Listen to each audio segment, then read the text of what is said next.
ಬೆಂಗಳೂರಿನಲ್ಲಿ ಸೈಕೋ ಪತಿ ಪತ್ನಿಯನ್ನ ಇನ್ನಿಲ್ಲದಂತೆ ಆರೋಪ ಮಾಡಿ ಕಿರುಕುಳವನ್ನ ಕೊಡ್ತಾ ಇದ್ದಂತಹ ಆರೋಪವೊಂದು ಕೇಳಿ ಬಂದಿದೆ. ಪತ್ನಿಗೆ ಈಗಾಗಲೇ 2 ಮದುವೆಗಳಾಗ್ಬಿಟ್ಟಿದೆ, ನನಗೆ ಗೊತ್ತಿಲ್ಲದೆ ಮದುವೆ ಮಾಡ್ಕೊಂಡಿದ್ದಾರೆ ಅಂತೇನೇನೋ ಸಬೂಬುಗಳನ್ನ ಆತ ಕೊಡ್ತಾ ಇದ್ದಾನೆ.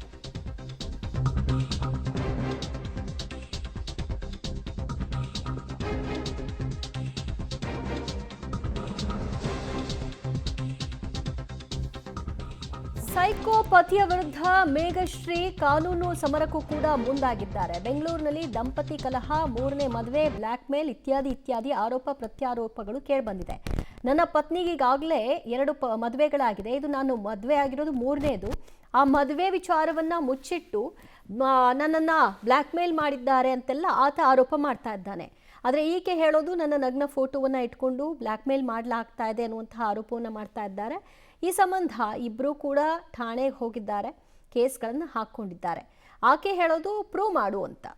ನನ್ನ ಗಂಡ ವಿನಾಕಾರಣ ನನ್ನ ಮೇಲೆ ಹಲ್ಲೆ ಮಾಡ್ತೇನೆ ಅಂತೇಳಿ ಹಲವು ಆರೋಪಗಳನ್ನು ಮಾಡಿದಂತಹ ಬೆಂಗಳೂರಿನ ಮಹಿಳೆ ಮೇಘಶ್ರೀ ಇವತ್ತು ಪತಿ ಮಂಜುನಾಥ್ ವಿರುದ್ಧ ದೂರನ್ನು ನೀಡಿದ್ರು. ಇವತ್ತು ದೂರನ್ನ ಆರೋಪಿತ ಗಂಡನಾಗಿರುವಂತಹ ಮಂಜುನಾಥ್ ಅವರು ಇವತ್ತು ನಮ್ಮ ಜೊತೆ ಇದ್ದಾರೆ, ಅವ್ರನ್ನೇ ಮಾತಾಡಿಸುವಂಥ ಪ್ರಯತ್ನ ಮಾಡೋಣ. ಸರ್, ತಾವು ಮೇಘಶ್ರೀಯನ್ನು ಮದುವೆ ಆಗಿದ್ದೀರಾ? ಸರ್, ಅಧಿಕೃತವಾಗಿ ಆಗಿಲ್ಲ. ಇದೇನಂದರೆ, ಒಂದು ದೇವಸ್ಥಾನದ ಸಂಪ್ರದಾಯದ ಪ್ರಕಾರ ಆಧಾರ್ ಕಾರ್ಡ್ಸ್ ತಂದೆ ತಾಯಿದಾಗಿರ್ಬೋದು, ಯಾರು ಮಾಡ್ಕೊತಕ್ಕಂಥ ಅವರು ಕೂಡ ಸಲ್ಲಿಸಿದ್ರೆ ಮಾತ್ರ ಅಧಿಕೃತ ಅಂತ ಹೇಳ್ತಾರೆ. ಅನೇಕರ ಜನ ಜೊತೆ ಅನೈತಿಕ ಸಂಬಂಧಗಳು ಇಟ್ಕೊಂಡಿದ್ದಾರೆ ಅಂತ ನನಗೆ ಬಯಲಾಯಿತು, ಇನ್ಸ್ಟಾಗ್ರಾಮಲ್ಲಿ ಎಲ್ಲ ಗೊತ್ತಾಯಿತು. ಆನಂತರ ಈಕೆ ಆಲ್ರೆಡಿ 2 ಮ್ಯಾರೇಜಸ್ ಆಗಿದೆ. 2 ಮ್ಯಾರೇಜಸ್ ಕೂಡ ಅದೇ ಠಾಣೆಯಲ್ಲಿ ಕಂಪ್ಲೇಂಟ್ ರಿಜಿಸ್ಟರ್ ಆಗಿರುತ್ತೆ. ಅಲ್ಲೇ ಇವ್ರೇನು ಮಾಡ್ತಾರೆ, ಆ ಕೇಸ್ನ ಖುಲಾಸ್ ಮಾಡಿರ್ತಾರೆ. ಈಗ ಏನಾಗಿದೆ, 1ನೇದು ಯಾಕೆ ಚೀಟ್ ಮಾಡಿದ್ರು, 2ನೇದು ಯಾಕೆ ಚೀಟ್ ಮಾಡಿದ್ರು, 3ನೇ ಕಡೆ ಯಾಕೆ ಪಯಣ? ಈಗ ಏನಾಗಿದೆ, ಇವ್ರದ್ದು ಅದೇ ಪ್ರವೃತ್ತಿ ಆಗಿದೆ. ತಂದೆಗೇನು ಕೆಲಸ ಅಲ್ಲ, ಸಿರಾ ಮೂಲದ ಇವರು ಇರ್ತಕ್ಕಂಥವ್ರು, ಸಿರಾ ಇವ್ರದ್ದು ಒರಿಜಿನಲ್ ಊರು. ಆದರೆ ಇವ್ರು ನೆಲೆಸಿರ್ತಕ್ಕಂಥದ್ದು ವಿಲ್ಸನ್ ಗಾರ್ಡನ್ JK ಪುರದ ಅಲ್ಲಿರ್ತಾರೆ. ಇವ್ರ ಅತ್ತೆ ಮನೆ ಅಂತ ಹೇಳಿ ಅಲ್ಲಿರ್ತಾರೆ. 12 ವರ್ಷದಿಂದ ಅವ್ರಿಗೂ ಬಾಡಿಗೆ ಎಲ್ಲ ಕೊಡದೆ ಕಿರುಕುಳ ಕೊಟ್ಕೊಂಡು ಮನೆ 5 ಲಕ್ಷ ಕೊಟ್ಟು ಅವ್ರ ಮನೆ ಖಾಲಿ ಮಾಡಿಸಿದ್ದಾರೆ ಸುಮಾರು ಒಂದು 10 ದಿನಗಳ ಹಿಂದೆ.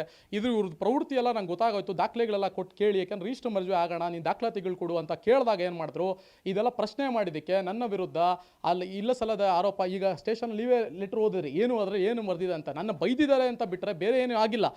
ನಿಮಗೂ ಇವರಿಗೂ ಪರಿಚಯ ಆಗಿದ್ದು ಹೇಗೆ? ನನಗೆ ಹೇಳ್ತಾರೆ, ನನಗೆ ಪೋಸ್ಟಿಂಗ್ ಮಾಡಿಸಿದ್ದಾರೆ ಅಂತ. ಏನು ಪೋಸ್ಟಿಂಗ್ ಮಾಡ್ಸೋಕೆ ಇದೇನ ಪ್ರೈವೇಟ್ ಯಾವುದೋ ಇವರ ತಂದೆ ಕಂಪ್ನಿನ ತಾತ ಕಂಪ್ನಿನ, ಅದು ಕಾರ್ಪೊರೇಟ್ ಕಂಪ್ನಿಯಲ್ಲಿ ಅದರದೇ ಆದಂಥ ಮಾನದಂಡ ಇರುತ್ತೆ.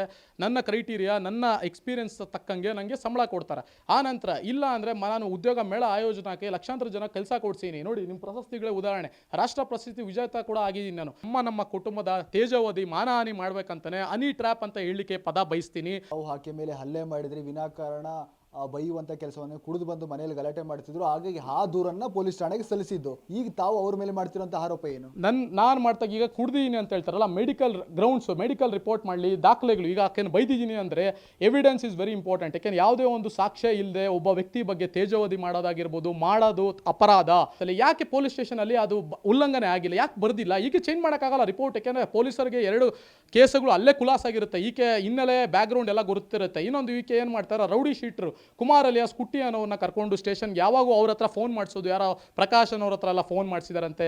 ಹೇಳಲ್ಲ, ಯಾಕೆಂದ್ರೆ ಅವರೇ ಹೇಳ್ತಾರೆ ಸ್ಟೇಷನ್. ಈಕೆ ಒಬ್ಬರು ಅವ್ರು ಏನು ಮಾಡ್ತಾರೆ, ಈ ಕಂಪ್ಲೇಂಟ್ ತೊಗೊಂಡು ನೋಡ್ಬಿಟ್ಟು, ನಿಂದು ಇದೇ ಆಯ್ತಲ್ಲಮ್ಮ, ನಿಂದು ತಾಯಿ ಮಗಳದು ಅಂತ ಹೇಳಿ ಅವ್ರು ಏನು ಮಾಡ್ತಾರೆ, ಬೈದು ಬುದ್ಧಿವಾದ ಹೇಳ್ತಾರೆ. ಪೊಲೀಸರು FIR ಮಾಡಲ್ಲ ಅಂದ್ರೂ ಅವರಿಗೆ ಒತ್ತಾಯಪೂರ್ವಕವಾಗಿ ಮಾಡಲೇಬೇಕು, ಡೌರಿ ಆ್ಯಕ್ಟು ಎಲ್ಲ ಇವ್ರು ಆಕೆಗೆ ನೋಡಿ ಕಂಪ್ಲೇಂಟ್ ಇರಲಿಲ್ಲ, ನೀವು ಹಾಕಿ FIR ನಾನು ನೋಡ್ಕೊತೀನಿ ಅಂತ ಹೇಳಿ ಪಾಪ ಅವ್ರಿಗೆ ಪ್ರೆಷರ್ ಮಾಡಿ BNS ಕಾಯ್ದೆ ಅಡಿಯಲ್ಲಿ ನಾನು ಹಾಕುತ್ತಾರೆ. ಈಗ 25 ದಿನಗಳ ಹಿಂದೆಗಡೆ ನಾನು ಪೊಲೀಸ್ ಸ್ಟೇಷನ್ ವಿಲ್ಸನ್ ಗಾರ್ಡನ್ ಕೊಟ್ಟಿದ್ದೀನಿ. ಈಗ ಕೇಳ್ತೀನಿ, ಈಗ ಅವರು ಏನೋ ನನ್ನ ಮೊಬೈಲ್ ಫೋನ್ ಕೊಟ್ಟಿರೋದು, ಆ್ಯಪಲ್ದು ಟ್ಯಾಬ್ ಎಲ್ಲ ಅಂತ ಬಿಲ್ಗಳಿದೆ. ಈಗ ಯಾರು ಎತ್ಕೊಂಡೋಗಿದ್ದು ತನಿಖೆ ಮಾಡಬೇಕಲ್ವ, ಯಾಕೆ ತನಿಖೆ ಆಗಿಲ್ಲ? ಗಂಡು ಮಕ್ಕಳ ಬಗ್ಗೆ ಯಾಕೆ ಈ ಥರ ಏನೋ ನಿರಂತರವಾಗಿ ನಡೀತಕ್ಕಂಥ ಏನೋ ದೌರ್ಜನ್ಯ ಆಗಿರ್ಬೋದು, ಇದಕ್ಕೆಲ್ಲ ಯಾಕೆ ತನಿಖೆ ಅಧಿಕಾರಿಗಳು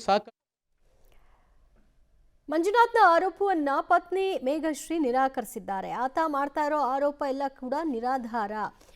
ನನ್ನ ಮದುವೆ ಆಗಿದೆ, ಮದುವೆ ಈಗಾಗಲೇ ಡಿವೋರ್ಸ್ ಮಾಡ್ಕೊಂಡಿದ್ದೀನಿ ಅಂತ ಹೇಳ್ತಾ ಇರೋದು ನಿಜ. ಸುಳ್ಳು ಆರೋಪ ಮುಂದುವರಿಸಿದ್ರೆ ಸಾಯೋದಾಗಿ ಹೇಳಿದ್ದಾರೆ ಮೇಘಶ್ರೀ.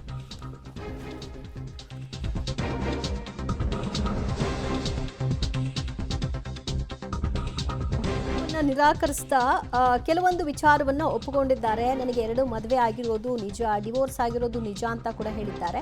ಇನ್ನುಳಿದಂತೆ ಏನೆಲ್ಲ ಆರೋಪಗಳನ್ನು ಮಾಡ್ತಾ ಇದ್ದಾರೆ, ಅದು ಹಾಗೆ ಮುಂದುವರೆದ್ರೆ ನಾನು ಸಾಯ್ತೀನಿ ಅಂತ ಬೆದರಿಕೆಯನ್ನು ಕೂಡ ಒಡ್ತಾ ಇದ್ದಾರೆ. ನನ್ನ ಚೀಟಿ ಹಣ 5 ಲಕ್ಷ ಹಣವನ್ನು ಆತ ಪಡ್ಕೊಂಡಿದ್ದಾರೆ ಅನ್ನುವಂತಹ ಮಗದೊಂದು ಆರೋಪ ಮೇಘಶ್ರೀದು. ಪತಿ ಮಂಜುನಾಥ್ ವಿರುದ್ಧ ಗಂಭೀರ ಆರೋಪವನ್ನು ಮಾಡಿ ಕೇಂದ್ರ ಮಹಿಳಾ ಠಾಣೆಗೆ ದೂರನ್ನು ಕೊಟ್ಟಿದ್ದಂಥ ಮೇಘಶ್ರೀ ವಿರುದ್ಧ ಅವರ ಪತಿ ಮಂಜುನಾಥ್ ಅವರು ಈಗ ಅವರ ವಿರುದ್ಧವೇ ಸಾಕಷ್ಟು ಆರೋಪವನ್ನು ಮಾಡುವಂಥ ಕೆಲಸವನ್ನು ಮಾಡಿದ್ದಾರೆ. ಅದರ ಬಗ್ಗೆ ಮಾತಾಡಲಿಕ್ಕೆ ನನ್ನ ಜೊತೆ ಮೇಘನಾ ಅವರೇ ಇದ್ದಾರೆ. ಮೇಡಮ್, ಮೊದಲನೇದಾಗಿ ನೀವು ಮಾಡಿದಂಥ ಆರೋಪವನ್ನು ಸುಳ್ಳು ಅಂತೇಳಿ ನಿರಾಕರಿಸಿ ನಿಮ್ಮ ಮೇಲೆ ಒಂದಷ್ಟು ಗಂಭೀರ ಆರೋಪಗಳನ್ನು ಮಾಡುವಂಥ ಕೆಲಸವನ್ನು ಸ್ವತಃ ನಿಮ್ಮ ಪತಿ ಮಂಜುನಾಥ್ ಅವರೇ ಮಾಡಿರೋದು. ಹೌದು. ಏನಂದರೆ ಇವಾಗ ಫಸ್ಟ್ ಮ್ಯಾರೇಜ್ ಆಗಿದ್ದು ಅವನಿಗೆ ಗೊತ್ತಿತ್ತು, ಸೆಕೆಂಡ್ ಮ್ಯಾರೇಜ್ ಆಗಿದ್ದು ಗೊತ್ತಿತ್ತು. ಅವ್ರ ಮನೆಗೂ ಕರ್ಕೊಂಡು ಹೋಗಿದ್ದ. ನನಗೆ ಅವ್ರ ಮನೆಗೂ ಹೇಳಿದ್ದು, ಇವಾಗ ಇದು ಡೈವರ್ಸ್ ಮುಗಿಸಾದ್ಮೇಲೆ ದಯವಿಟ್ಟು ಬೇಗ ಮಂಜು ಜೊತೆ ಮದುವೆ ಮಾಡ್ಕೊಳ್ಳಮ್ಮ ಅಂತ ಇಲ್ಲಿ ಹೇಳಿದರು. ಅವ್ನಿಗೆಲ್ಲ ಗೊತ್ತು. 5 ವರ್ಷದಿಂದ ಜೊತೆಗಿರೋರು ಸುಳ್ಳು ಹೇಳ್ಬಿಟ್ಟು ಮುಚ್ಚಿಕಕ್ಕೆ ಮದುವೆ ಮಾಡ್ಕೊಳಕ್ಕಾಗುತ್ತಾ ಸರ್? ಇವಾಗ ನಂದು 2ನೇ ಮದುವೆ ಆಗಿ ಅದು ಪ್ರಾಬ್ಲಮ್ ಆಗೋದು ಕಾರಣನೇ ಇವನೇನೆ. ಅದಕ್ಕೂ ಬಂದು ಬೆಂಕಿ ಇಟ್ಟು ಹಲ್ಲು ಹಾಳು ಮಾಡ್ದ. ಸರಿ ಆಯಿತು, ಮಾಡಿದೆ ಸರಿ. ನೀನು ಅಷ್ಟೊಂದು ಪ್ರೀತಿ ಮಾಡ್ತಾ ಇದ್ದೀನಿ, ನನಗೆ ನೀನೇ ಬೇಕು ಅಂತ ಮದುವೆ ಆದಮೇಲೆ ನೀನು ಇವಾಗೇನೋಕ್ಕೆ ನನ್ನ ಮದುವೆ ಸುಳ್ಳು ಹೇಳ್ಬಿಟ್ಟು ಮದುವೆ ಆಗಿದ್ದಾಳೆ, ಅವರು ಇವ್ರನ್ನ ಕರ್ಕೊಬಂದು ನನ್ನ ಮದುವೆ ಮತ್ತೆ ಜಾಲಿಯಾಗಿ ಮದುವೆ ಆಗಿದೆಯಾ, ನಾನು ಮದುವೆ ಮಾಡ್ಕೋಬೇಕಾದ್ರೆ ಫೋಟೋಸಲ್ಲಿ ಎಷ್ಟು ಖುಷಿಯಾಗಿದೆಯಾ ಎಲ್ಲ ಇದೆಯಾ. ಬಟ್ ಇವಾಗ 3 ತಿಂಗಳು ಸಂಸಾರ ಮಾಡಿ ನೀನು ನನಗೆ ಏನೋ ಮದುವೆನೇ ಆಗಿಲ್ಲ ಸರ್, ನನಗೆ ಸುಳ್ಳು ಹೇಳ್ತಿದ್ದಾಳೆ, ಈ ಥರ 2 ಮದುವೆ ಮುಚ್ಚಿಕ್ಕೆ ಮದುವೆ ಆಗ್ತಿದ್ದಾಳೆ ಅಂತ. ಅದು ಸರಿನಾ? ಮೇಘನಾ ಅವರು ಮಂಜುನಾಥ್ ಅವರನ್ನು ಮದುವೆ ಆಗಲಿಕ್ಕೆ ರೌಡಿ ಒಬ್ಬನನ್ನು ಬಳಸ್ಕೊಂಡು ಆತನಿಂದ ಬೆದರಿಕೆ ಹಾಕಿಸಿ ನೀವು ಅವನನ್ನು ಮದುವೆ ಆಗಿದ್ದೀರಾ ಅನ್ನುವಂಥ ಆರೋಪವನ್ನು ಮಾಡಿ. ಯಾರು ರೌಡಿ ಅಂತ ಅವ್ನು ತೋರಿಸ್ಬೇಕಲ್ವ ಸರ್? ಅಟ್ಲೀಸ್ಟ್ ಹೌದು ರೌಡಿ ಕರ್ಕೊಬಂದು ಅದು ಹೆಂಗೆ ಸರ್ ಹೇಳೋದಕ್ಕೆ ನಾಚಿಕೆ ಆಗಬೇಕು ಅವನಿಗೆ ಈ ಥರ ಮಾತಾಡೋದಕ್ಕೆ. ಮದುವೆ ಆಗಿ ಇಷ್ಟೆಲ್ಲ ಸೇರಿಸಿದ್ದು ದೇವಸ್ಥಾನದಲ್ಲಿ ರೌಡಿಗಳನ್ನೆಲ್ಲ ಕರ್ಕೊಬಂದು ಮದುವೆ ಮಾಡ್ಸೋಕ್ಕೆ ಅವನೇನು ದೊಡ್ಡ ಶಾರುಖ್ ಖಾನ ಸಲ್ಮಾನ್ ಖಾನ? ಅವನು ನಂತರನೇ ಒಂದು ಇದನ್ನ ಅವ್ನು ಎಷ್ಟೋ ಏನೋ ಹೀರೋ ಥರ ಅಂದ್ಕೊಂಬಿಟ್ಟಿದ್ದಾನೆ. ಅಯ್ಯೋ ನಾನು ಎದುರಿಸ್ಬಿಟ್ಟು ಅಂತ. ಎಲ್ಲ ಸುಳ್ಳು. ಅವನು ಆನ್ಸರ್ ಕೊಡ್ಬೇಕಾದ್ರೆ ಯಾವತ್ತೂ ವಿತ್ ಸಾಕ್ಷಿ ತೊಗೊಬಂದು ತೋರಿಸ್ಬೇಕು. ಹೌದು ಹಿಂಗೆಲ್ಲ ಮಾಡಿದಾಳೆ ಮೇಘ. ಒಂದು ಕಾಲ್ ರೆಕಾರ್ಡಿಂಗ್ ತೋರ್ಸೋಕ್ಕೆ ಹೇಳಿ, ಮೇಘ ಹಿಂಗೆ ಎದುರಿಸ್ತಿದ್ದಾಳೆ, ತಗ್ಸೋರ್ಲೆ ಯಾರು ಕೊಡಲ್ವಾ ಹೇಳಿ? ಕೊಟ್ಟೆ ಕೊಡ್ತಾರಲ್ಲ, ಯಾರು ಸುಳ್ಳು ಹೇಳಿದ್ದಾರೆ, ನಾನು ಸುಳ್ಳು ಹೇಳಿದ್ದೀನಿ, ಅವ್ನು ಸುಳ್ಳು ಹೇಳಿದಾನ, ಅವನು ತೋರಿಸ್ಬೇಕು ಸರ್. ಮದುವೆ ಖುಷಿಯಾಗಾದ ಅವನೇ ಕಾರ್ ಮಾಡ್ಕೊಂಡು ಅವ್ರ ಅಪ್ಪ ಅಮ್ಮನು ಡ್ರೈವರ್ನೆಲ್ಲ ಕರ್ಕೊಂಡು ಬಂದವನೇ. ಅದು ಹೆಂಗೆ ಸರ್ ಇವಾಗ ಅವನು ನಾನು ಸುಳ್ಳು ಹೇಳಿ ಮದುವೆ ಆಗಿದ್ದಾಳೆ, ರೌಡಿ ಮದುವೆ ಆಗಿದ್ದಾಳೆ ಅಂತ ಹೇಳೋದಕ್ಕೆ?